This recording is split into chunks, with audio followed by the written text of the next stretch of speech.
বিসমিল্লাহির রহমানির রহিম। খুলনা বিভাগের আইনজীবীদের এই মিলন মেলায় আমাকে আমন্ত্রণ জানানোর জন্য এই সংগঠনের সাথে যারা জড়িত আছেন তাদের প্রত্যেককে জানাচ্ছি রক্তিম শুভেচ্ছা, আদাব, সালাম, নমস্কার। খুলনা বিভাগের এই ধরনের প্রচেষ্টা দেখে দেখে শেখা। এক সময় নোয়াখালী হলে আর কোনো মাপ নাই। খোকন ভাই সামনে থাকলে ভালো হতো। খোকন ভাই বিএনপির ক্যান্ডিডেট আর আওয়ামী লীগের ক্যান্ডিডেট বা বড় অর্গানাইজার দেখা যাচ্ছে বশির আহমেদ। একজন দাঁড়ালে আর একজন কিন্তু তার বিরুদ্ধে দাঁড়াতেন না, এবং সারাদিন দুইজন দুই পক্ষে ভোট করার পরে যে ঠিক যে নোয়াখালী এক জায়গায় যে ভোটটা করেন। সত্যি কি না? খুলনা বিভাগের লোকজন আমাদের বলা হয় আমরা উত্তর পশ্চিম বা দক্ষিণ, উত্তর দক্ষিণের লোক। তো পদ্মা পার হলে নাকি মফিজ, আমরা মফিজ এলাকার লোক। তো মফিজ এলাকার লোকও এখন সংঘবদ্ধ সংগঠিত হওয়ার একটা যোগ্যতা অর্জন করছে, সেটা জানতে পেরে খুব খুশি হলাম। মঞ্চে উপবিষ্ট আমাদের মাননীয়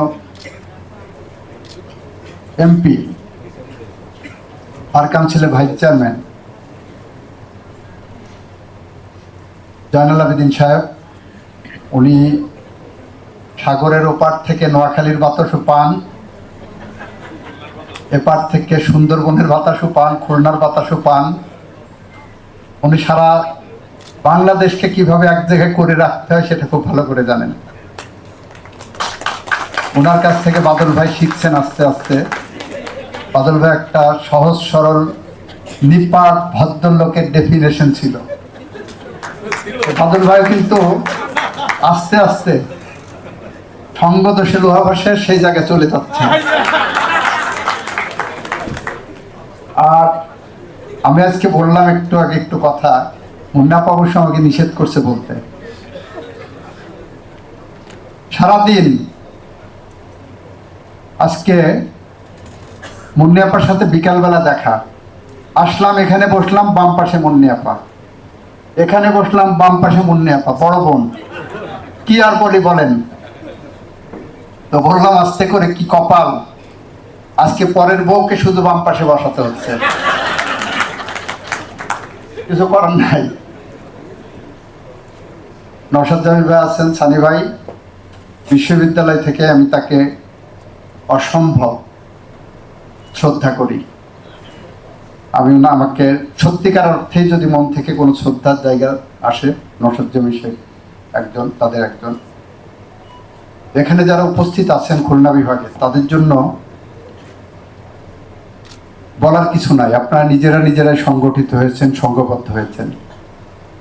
খুলনা বিভাগের মধ্যেও কিন্তু আবার নোয়াখালী আছে, যশোরের মধ্যেও নোয়াখালী আছে। আমাদের যশোরের নোয়াখালী হলো নড়াইল। নড়াইলের লোকজন অনেক বেশি সংঘবদ্ধ, অনেক বেশি আঞ্চলিক প্রীতি। খুলনা বিভাগের মধ্যে এই ক্ষেত্রে সবাইকে ছাড়াই গেছে আবার বাগেরহাট। বাগেরহাটের ইউনিটিটা কিন্তু দেখার মতো। বাংলাদেশের যে কোনো জেলার সাথে বাগেরহাট কম্পিট করতে পারে। আর ওর থেকে যত উত্তরের দিকে যাবেন তত উত্তর মফিজ খুঁজে পাবেন আমাদের মতো। ঝিনাইদহতে 2 মফিজ আছে, একজন আমি আছি আর একজন আমাদের অ্যাটর্নি জেনারেল সাহেব। কুষ্টিয়াতে ওইখান থেকে আরেকটু বেশি গেলে মফিজ আছে আমাদের রাগিব চৌধুরী। তো সুতরাং আপনারা যারা আছেন, আপনাদের কাছে বলবো, এই অঙ্গনকে, প্রিয় প্রাঙ্গনকে খুলনা বিভাগের জায়গা থেকে আরো কিভাবে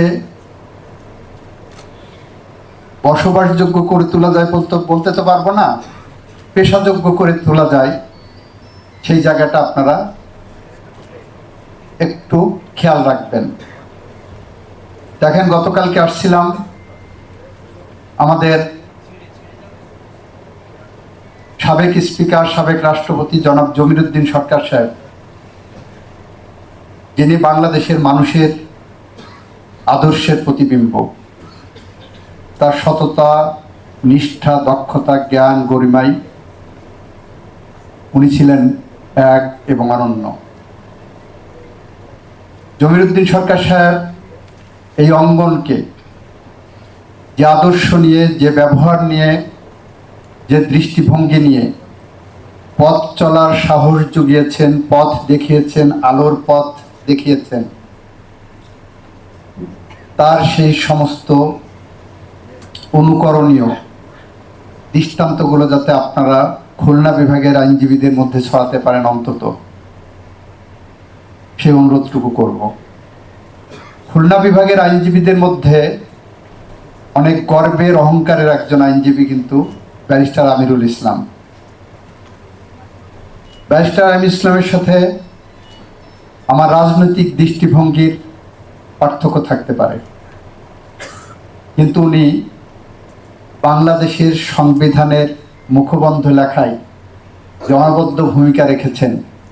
একজন আইনজীবী হিসাবে উনি যে দক্ষতার পরিচয় দিয়েছেন, সেটা কিন্তু আমরা ভুলে দিতে পারি না, এবং এই সংগঠনের পিছনে ওনার অবদান আছে। শুধুমাত্র রাজনীতি করার কারণে আজকে আমাকে আপনারা প্রধান অতিথি করলেন, আইনমন্ত্রী হলাম, কালকে আমি এখানে থাকবো না, আমাকে ভুলে যাবেন, এই পরিবেশটা যাতে না থাকে, এরকম একটি পরিবেশ তৈরি করেন। আজকে যদি আপনারা এখানে ব্যারিস্টার আমিরুল ইসলাম সাহেবের মতো প্রথিত দশা বিজ্ঞ আইনজীবীকে উপস্থিত করতে পারতেন, আমি আরো বেশি খুশি হতাম। আমি এই জায়গা থেকেই বলছি, কোন কোন জায়গায় রাজনীতির ঊর্ধ্বে রাখি আমরা।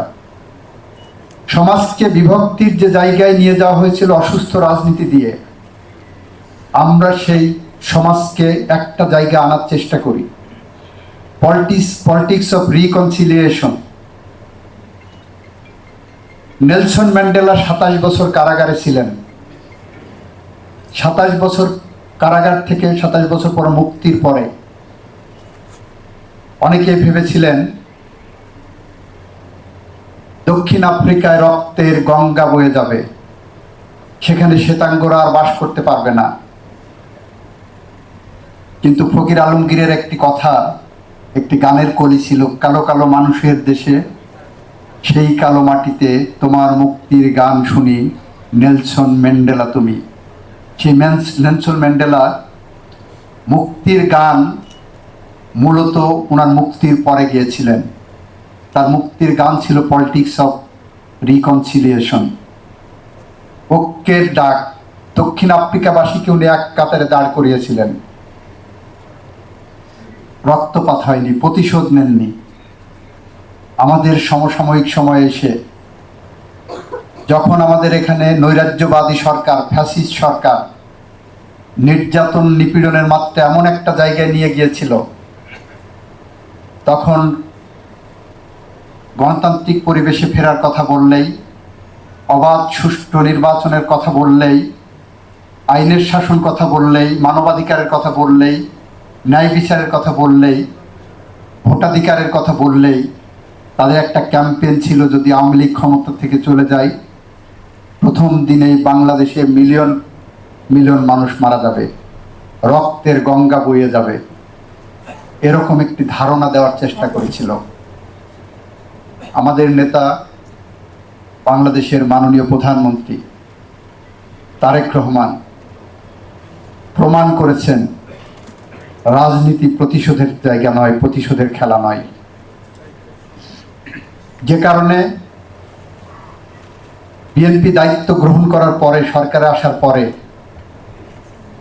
যে মিথটা তৈরি করা হয়েছিল বিএনপির বিরুদ্ধে, যে প্রচারণাটা তৈরি করা হয়েছিল যে ফ্যাসিস্টটা চলে যাওয়ার পরে রক্তের গঙ্গা বইবে, আমরা কিন্তু তারেক রহমানের নেতৃত্বে সেই পথ ধরে হাঁটি নাই।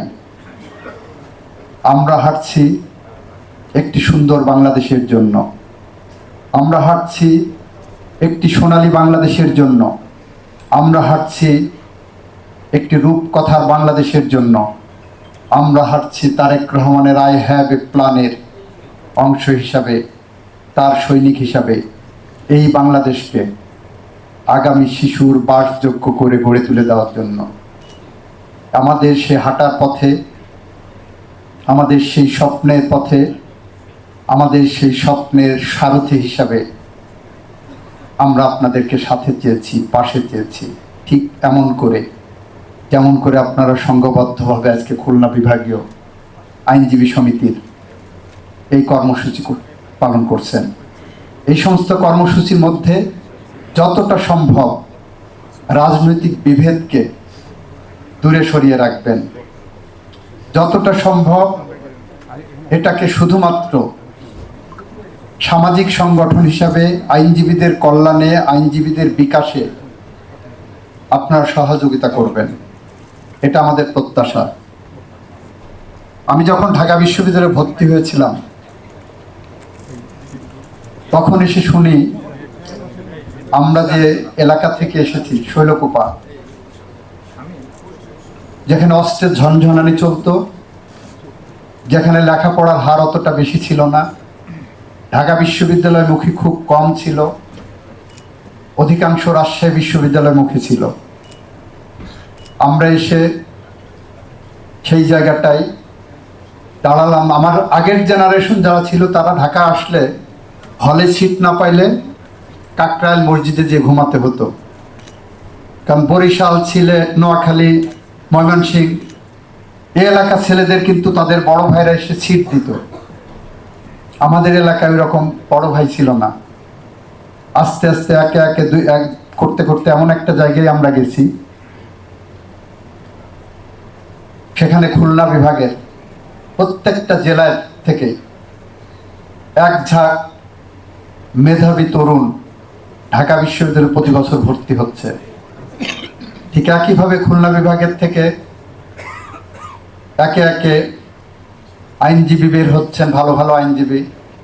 খুলনা বিভাগ থেকে ভালো বিচারপতি বের হচ্ছেন, ভালো ল অফিসার বের হচ্ছেন। সমস্ত ক্ষেত্রে তারা উন্নয়নের স্বাক্ষর রাখছেন, মেধার স্বাক্ষর রাখছেন। তো আমি চাই আগামী দিনে খুলনা বিভাগীয় আইনজীবী সমিতি এরকম একটি প্ল্যাটফর্ম গড়ে তুলুক, যে প্ল্যাটফর্মে এসে সবাই মনে করতে পারবে আমরা খুলনাবাসী, আমরা খুলনা বিভাগের মানুষ। আমি বিএনপি নই, আমি আওয়ামী লীগ নই, আমি জামাত নই, আমি অন্য কিছু নই, আমি শুধুই খুলনাবাসী, খুলনা বিভাগের মানুষ। সবাইকে ধন্যবাদ, ভালো থাকবেন, খোদা হাফেজ, বাংলাদেশ জিন্দাবাদ, সবাইকে ধন্যবাদ।